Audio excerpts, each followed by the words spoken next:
Amis des analyseurs logiques, bonjour.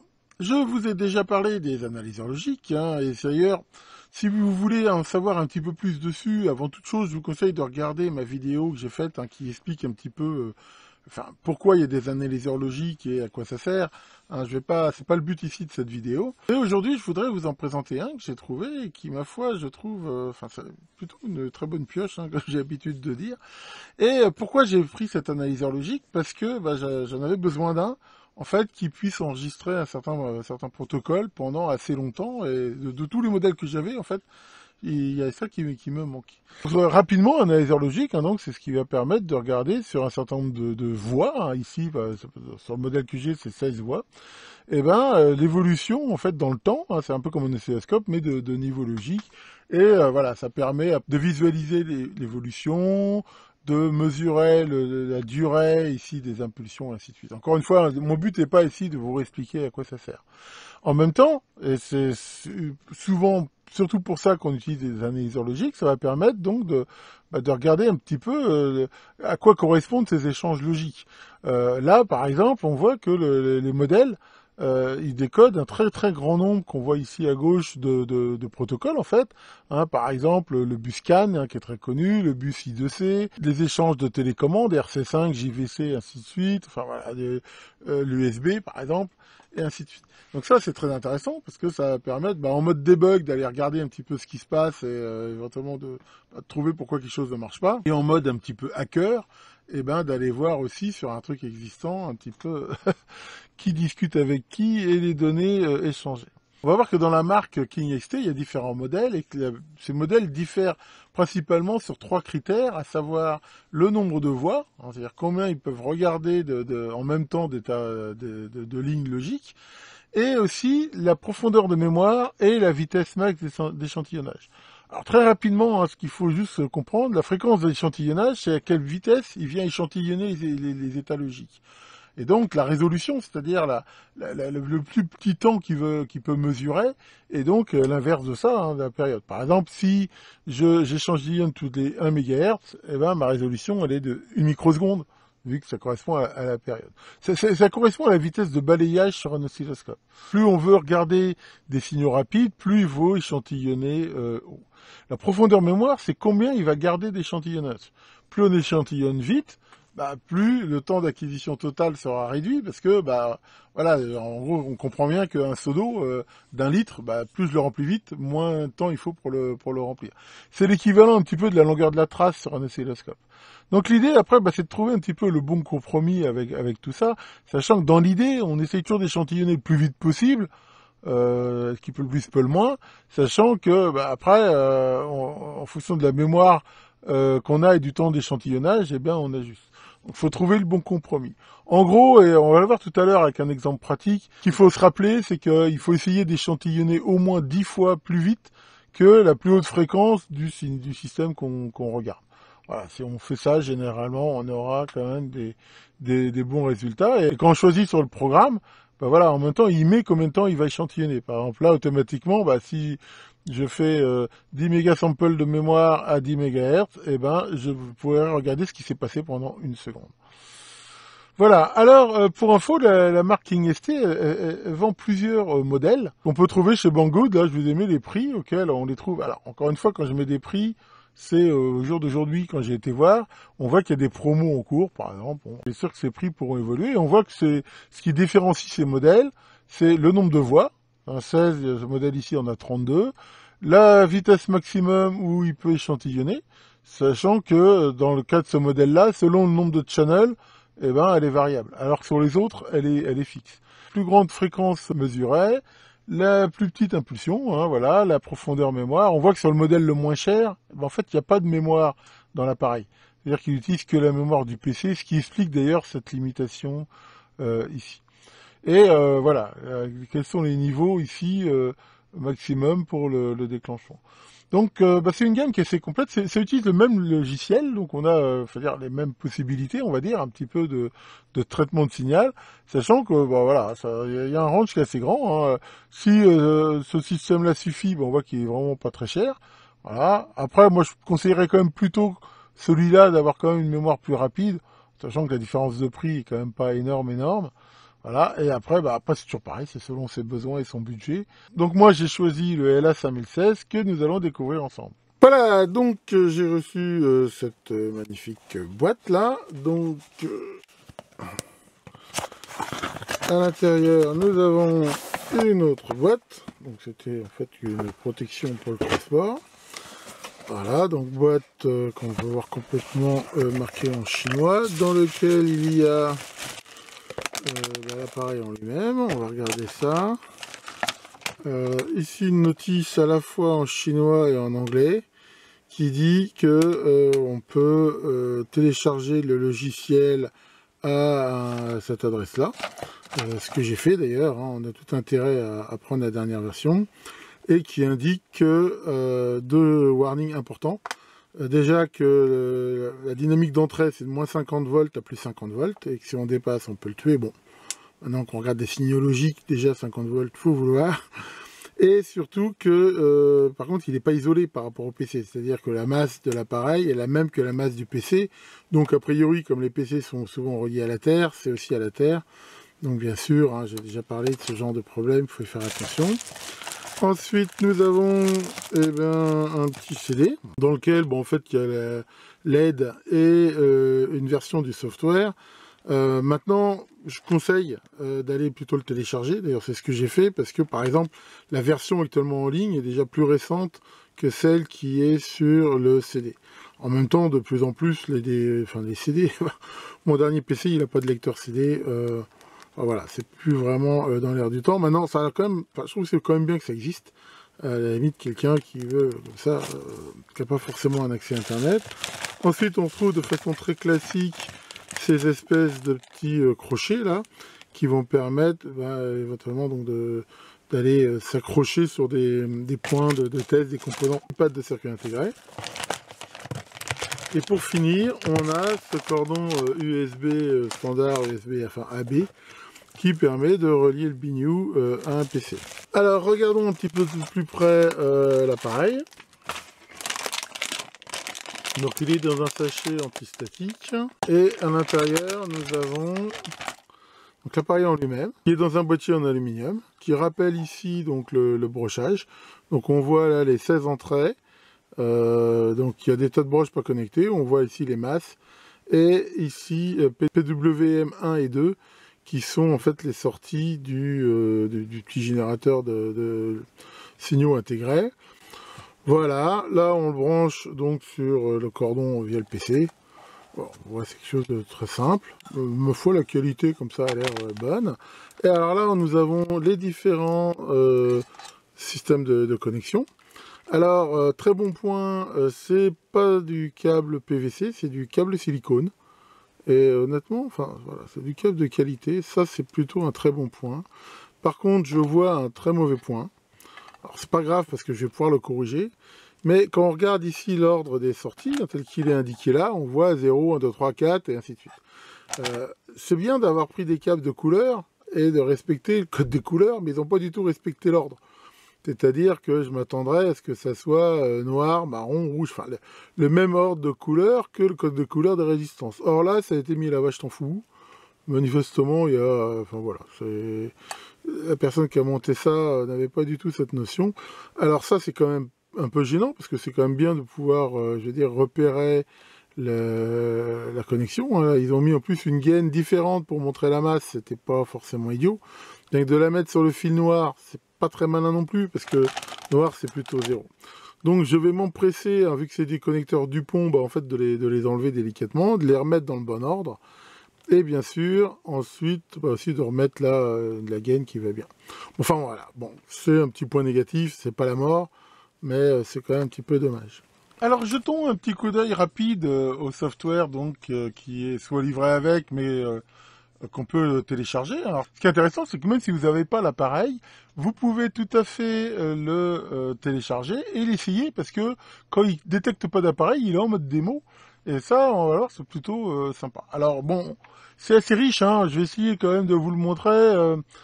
Des principales caractéristiques. Maintenant, il y a une doc. Alors c'est vrai qu'il y a la doc en anglais, mais qui est assez précise dessus. Donc quand on est en mode démo, on peut simuler le modèle de son choix. Par exemple, là, je simule le modèle 1016. Donc pour chaque modèle là, on a en fait le choix un petit peu du nombre de channels qu'on veut avoir, quels sont les channels qu'on veut afficher ici, sachant que selon les modèles, des fois, selon le nombre de channels, on peut avoir une vitesse d'échantillonnage un petit peu différente.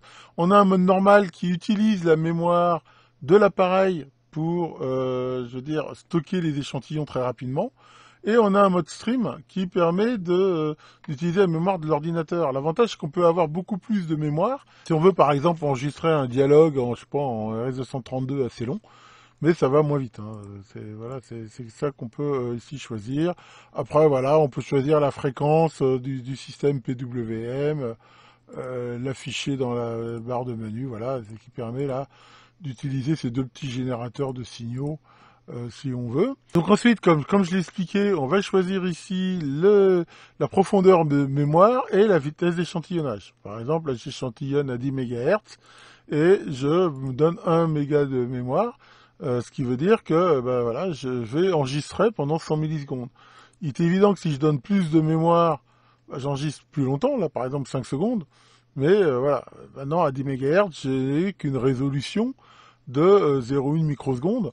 Donc voilà, encore une fois, hein, ici il faut choisir en gros, on va le voir plus en détail tout à l'heure, il faut choisir ici au moins, enfin pour moi c'est bien d'avoir au moins 10 fois la fréquence max du signal. Maintenant si je regarde un signal à 100 kHz, je peux très bien mettre 1 MHz et là je peux enregistrer pendant 50 secondes. Généralement si par exemple on regarde une liaison série, c'est pas une fréquence très élevée. Là, ici, c'est très important, on va régler justement ce qu'on appelle le threshold, hein, le niveau de déclenchement. Qu'est-ce qui fait la différence entre un 0 et un 1? Donc là, il y a des réglages tout faits à un TTL. Donc TTL, on voit qu'il met à 1,6 volts, hein, ce qui est à peu près le standard pour la TTL. Et tout ce qui est CMOS, il va prendre la moitié de la tension d'Ali, mais ce qui est bien, c'est que voilà, on peut tout à fait le régler soi-même. Enfin donc voilà, une fois qu'on a réglé ça, donc ça c'est très important de bien le régler. Là, on va pouvoir choisir donc les channels qu'on veut, hein, sachant que, comme je l'ai dit, on peut très bien, généralement c'est même mieux, ne serait-ce qu'au niveau de la lisibilité, choisir que le nombre de channels qu'on veut voir. Voilà. Donc tout moment, par exemple ici je peux en avoir deux, là je peux les renommer. Donc ici, on peut lui donner le nom qu'on veut. Et ça, c'est pareil, hein, généralement, c'est plus important de les renommer. Si là, alors pourquoi là il affiche I2C? C'est parce que là, j'ai gardé un analyseur, mais si je l'enlève, voilà. En fait, quand on va utiliser un décodage de bus, il met ici le signal qu'il s'attend à avoir. Donc ça, c'est plutôt sympa. Ensuite, là, on lance l'acquisition. Voilà, donc là on peut voir que quand on a lancé l'acquisition, on peut derrière zoomer. Et là, bien sûr qu'en mode démo, il met un signal de test. Et voilà, donc là on voit très bien dans le temps les différents signaux. On voit que quand on se déplace, on a cet endroit-là, en fonction de ce qu'on voit, lui il en déduit la période, le duty cycle, la fréquence. Alors sur quelque chose qui est comme ça, avec des temps complètement différents, ça n'a pas vraiment de sens. Ça a du sens, ça, que quand on a un signal périodique qui change pas. C'est-à-dire que lui, il se base là que si on avait un signal qui était toujours comme ça, il serait à 4 kHz par exemple. Et là, ça peut bien sûr changer. Voilà. Après, on peut avoir ici un compteur d'impulsion. C'est-à-dire ça, c'est un truc qui peut être vraiment intéressant. Il dit, voilà, je vais me compter, par exemple, sur le channel 0, combien j'ai eu d'impulsion. Et là, à chaque acquisition, voilà, il va dire, par exemple, là, qu'il en a compté 3205.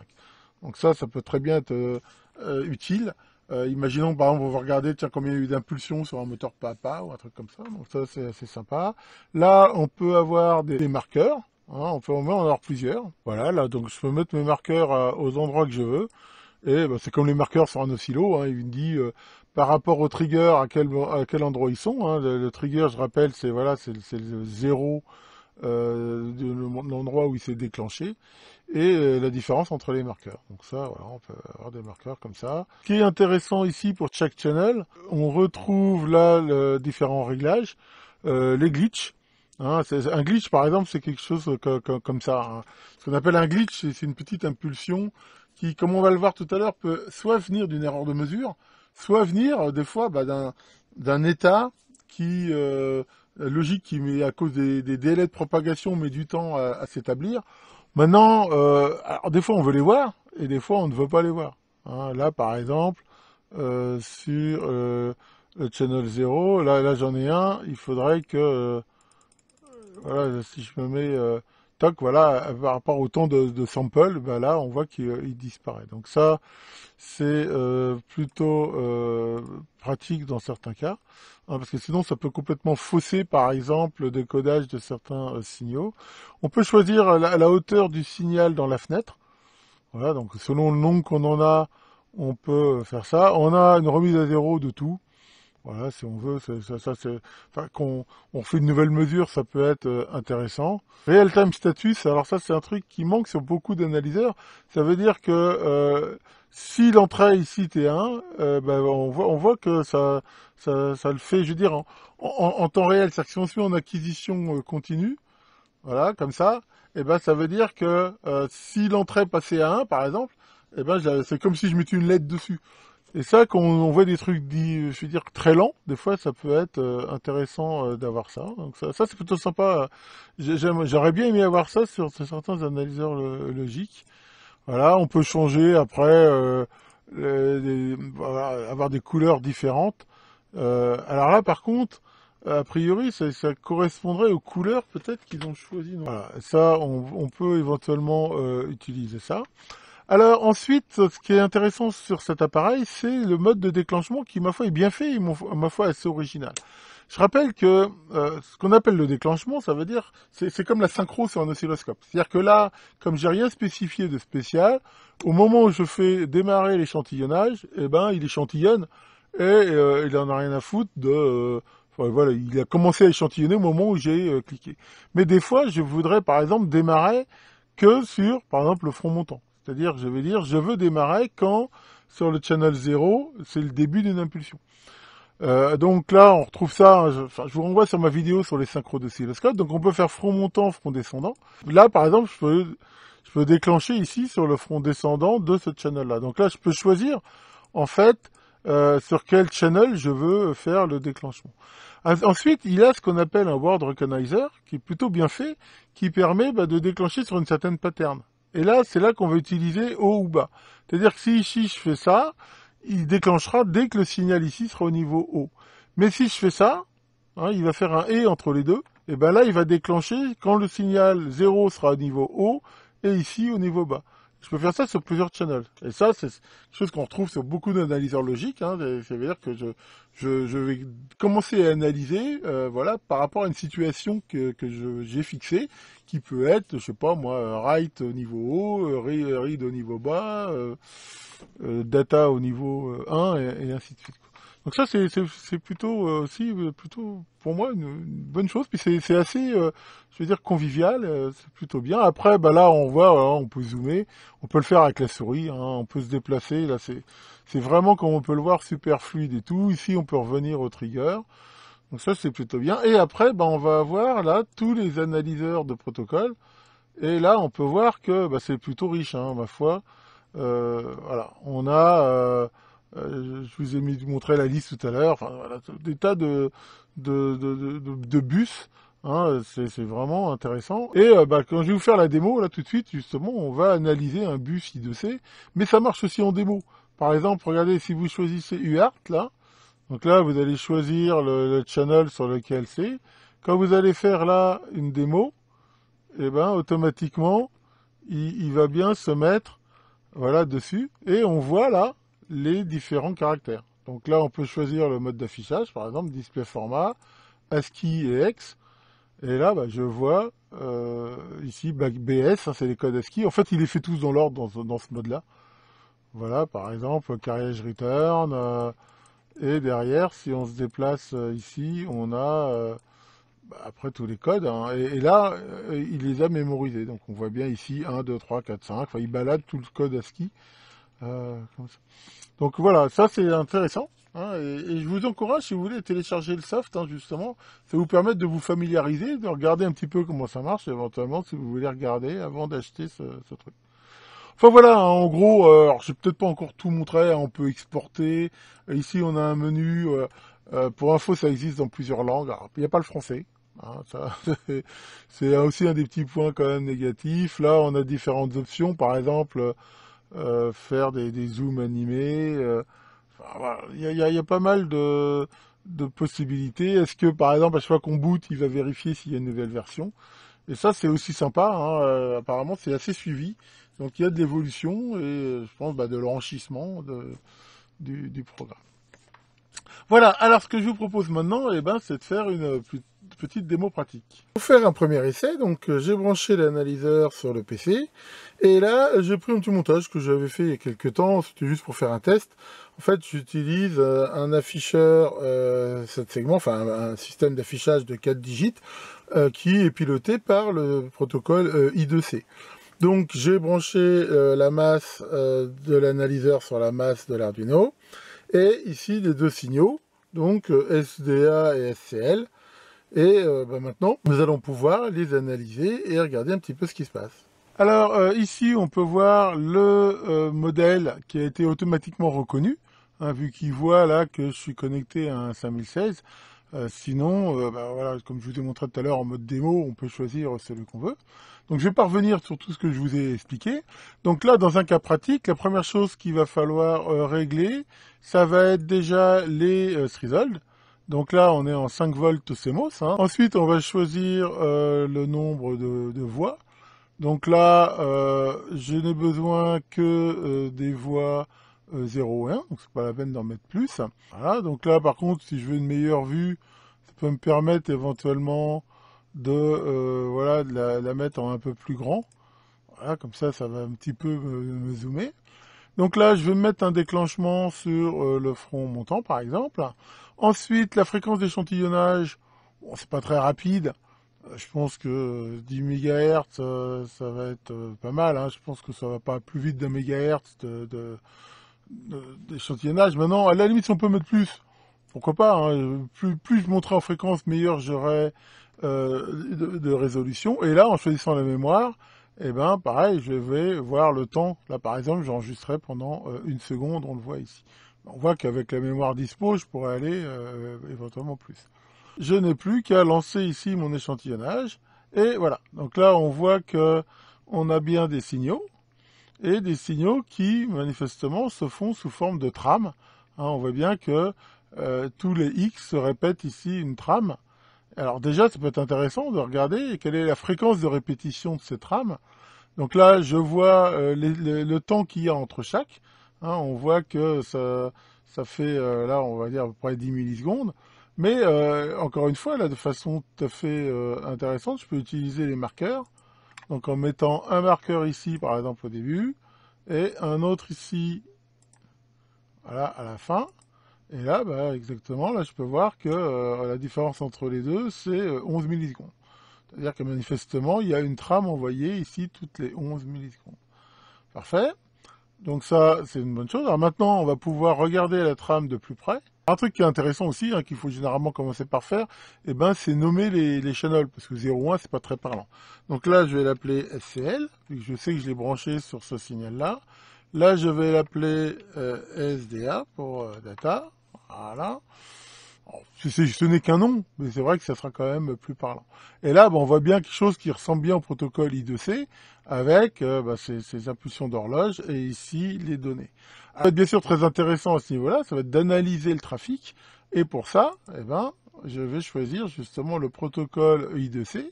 Je lui indique comment j'ai branché, c'est-à-dire que sur le channel 0, j'ai clock et un SDA. Voilà, donc là, je fais OK. Et maintenant, automatiquement,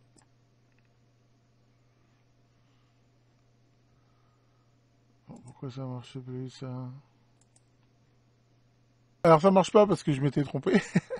Voilà, ça marche pas. Mais alors pourquoi ça marche pas? C'est intéressant. Ça marche pas. Pourquoi? Parce que je m'étais trompé. C'est que lui, son ordre, c'est comme on voit, c'est SDA d'abord et SCL. Voilà, ça c'est typiquement le genre d'erreur qu'on peut faire qui fait que ça fonctionne pas. D'un autre côté, généralement ça peut rien abîmer faire ce genre de conneries. C'est simplement que il se retrouve pas ces petits.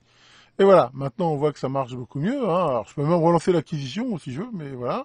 Et maintenant, bah, on voit très bien ici l'analyse qui se fait et qui est marquée là. C'est-à-dire que là, on voit bien qu'il y a un write qui démarre. Il a reconnu que c'était une écriture. Pourquoi? Parce que bah, ça fait partie du standard. Donc là, il voit bien que c'est un write. Et derrière, bah, on voit les données qui sont envoyées ici et qui sont décodées. Donc là, on voit que bah, il envoie un write, il envoie 0, ED, 0. Alors, on peut afficher les données sous différentes formes. Voilà, un display format. Par exemple, je pourrais les avoir en décimales. Voilà, et on peut voir ici ce qu'il envoie. Bon, après, ça a bien sûr du sens que si on sait avec quoi on discute et ce qu'on est censé, je veux dire, enfin, analyser. Mais enfin voilà, on voit que c'est très très simple d'emploi et ça marche très bien. Et là encore, on peut faire voilà des mesures. Par exemple, là, le simple fait de cliquer sur l'horloge. Ici, ben, je vois tout de suite que voilà la taille de l'impulsion, la période, le duty cycle.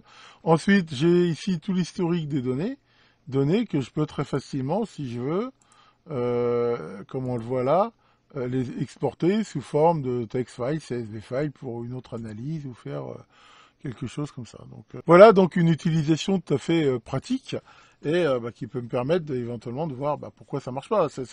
Là l'intérêt de pouvoir encore une fois tracer comme ça les échanges sur un bus, bah, c'est soit pour débugger, c'est-à-dire que je comprends pas pourquoi ça marche pas par rapport à mon programme et là bah, je peux regarder ce qui se passe réellement et regarder si c'est bien conforme à ce que je m'attends ou pas.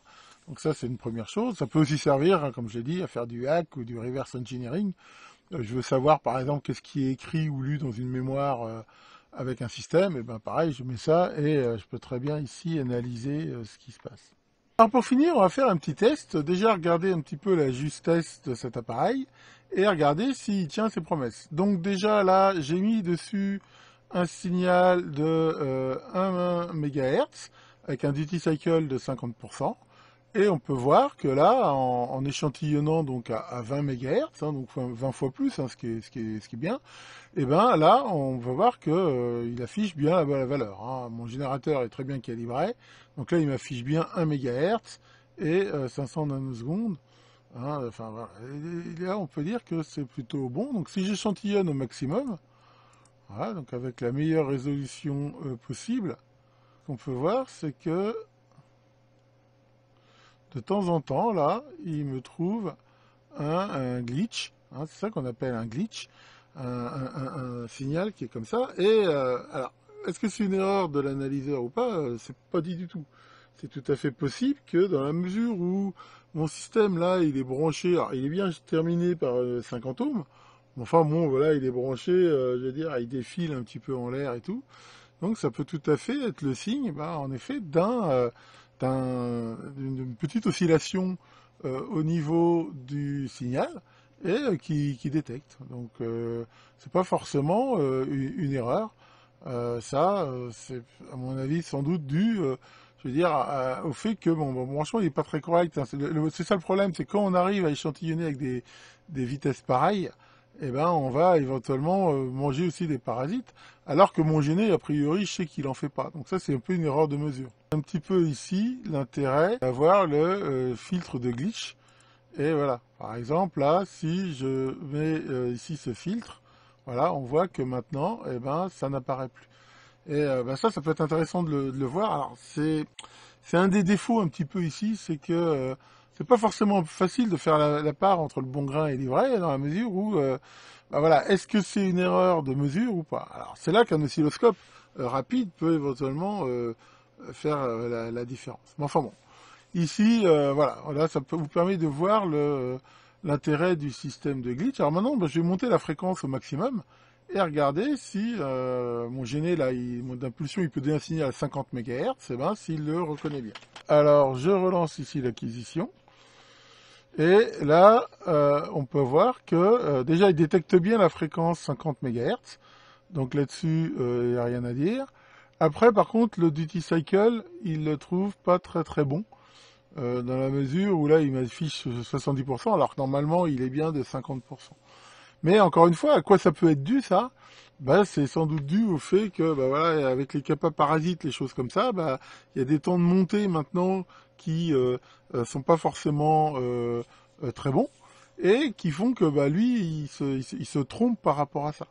Voilà, mon câblage là, c'est sur une breadboard, c'est pas forcément très très clean. Sur un analyseur logique, on peut voir que les fronts de montée, ils sont toujours parfaitement verticaux, mais ça, encore une fois, c'est une vision purement logique. C'est-à-dire que on a ici ces fronts quand ils passent la barre ici du threshold de 5 volts.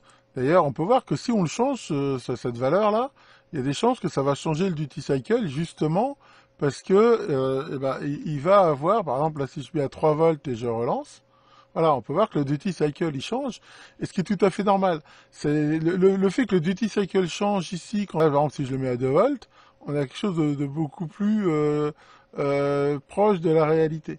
Et ça, bah, c'est typiquement parce que, bah, voilà, le temps de montée réel de l'impulsion, bah, il n'est pas du tout négligeable par rapport à la vitesse.